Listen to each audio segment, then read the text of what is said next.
भूतिया कहानी जंगल की आत्मा। एक छोटे से गांव के पास एक घना जंगल था जिसके बारे में कहा जाता था कि वह भूतिया है। गांव के लोग शाम होते ही जंगल के पास जाने से बचते थे क्योंकि वहां से अक्सर अजीब-अजीब आवाजें आती थीं। एक बार गांव में रहने वाला एक युवक अर्जुन इस अफवाह की सच्चाई जानने के लिए जंगल में जाने का फैसला किया। उसे भूत प्रेतों पर विश्वास नहीं था और वह यह मानता था कि यह सब सिर्फ लोगों की कल्पना है।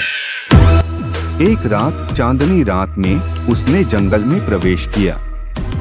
जंगल में प्रवेश करते ही उसे अजीब सी ठंडक महसूस हुई। हवा में एक भयावह सन्नाटा था जो कभी-कभी उल्लू की आवाज से टूटता था।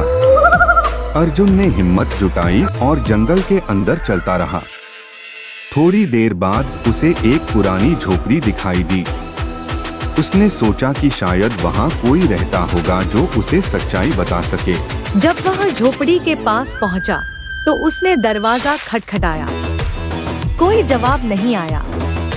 उसने दरवाजा खोला और अंदर देखा। अंदर एक बूढ़ी औरत बैठी थी, जिसका चेहरा अजीब और डरावना था। अर्जुन ने उससे पूछा, माँ, क्या आप यहाँ अकेली रहती हैं? बूढ़ी औरत ने धीरे से सिर हिलाया और कहा, हाँ बेटा, पर तुम्हें यहाँ नहीं आना चाहिए था। यह जगह सुरक्षित नहीं है। अर्जुन ने हंसते हुए कहा, माँ, मुझे इन भूत प्रेतों की कहानियों पर विश्वास नहीं है। मुझे कुछ नहीं होगा। बूढ़ी औरत ने गंभीर स्वर में कहा, तुम नहीं जानते, इस जंगल में एक आत्मा भटक रही है जो अपनी मौत का बदला लेने आई है। उसे शांत करना असंभव है। अर्जुन ने उसकी बातों को मजाक समझा और झोपड़ी से बाहर आ गया। थोड़ी देर बाद उसने महसूस किया कि कोई उसका पीछा कर रहा है। उसने पीछे मुड़कर देखा, पर कोई नहीं था। उसे अब सचमुच डर लगने लगा था। जैसे ही वह तेजी से चलने लगा, उसे किसी के रोने की आवाज सुनाई दी।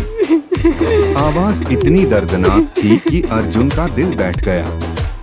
उसने देखा कि एक धुंधली परछाई उसके सामने आकर खड़ी हो गई। वह परछाई धीरे धीरे स्पष्ट हो गई और एक औरत की आकृति में बदल गई।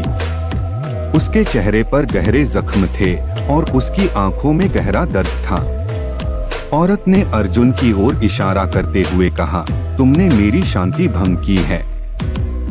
अब तुम इस जंगल से जीवित नहीं जा सकते।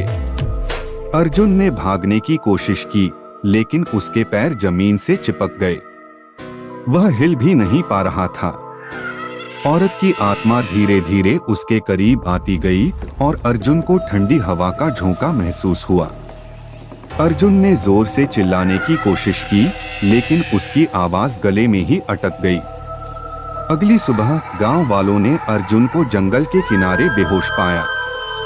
जब उसने होश में आकर पूरी कहानी सुनाई, तो गांव के तुम खुशकिस्मत हो कि तुम बच गए। अब कभी भी उस जंगल के पास मत जाना। उस दिन के बाद से अर्जुन ने कभी भी जंगल की ओर रुख नहीं किया और गांव वालों की चेतावनी को गंभीरता से लिया। गांव में आज भी उस जंगल की आत्मा की कहानियां सुनाई जाती हैं और कोई भी व्यक्ति रात को उस जंगल में जाने की हिम्मत नहीं करता। ऐसी ही भूतिया एंड डरवानी कहानी सुने के लिए हमारे चैनल को सब्सक्राइब करें।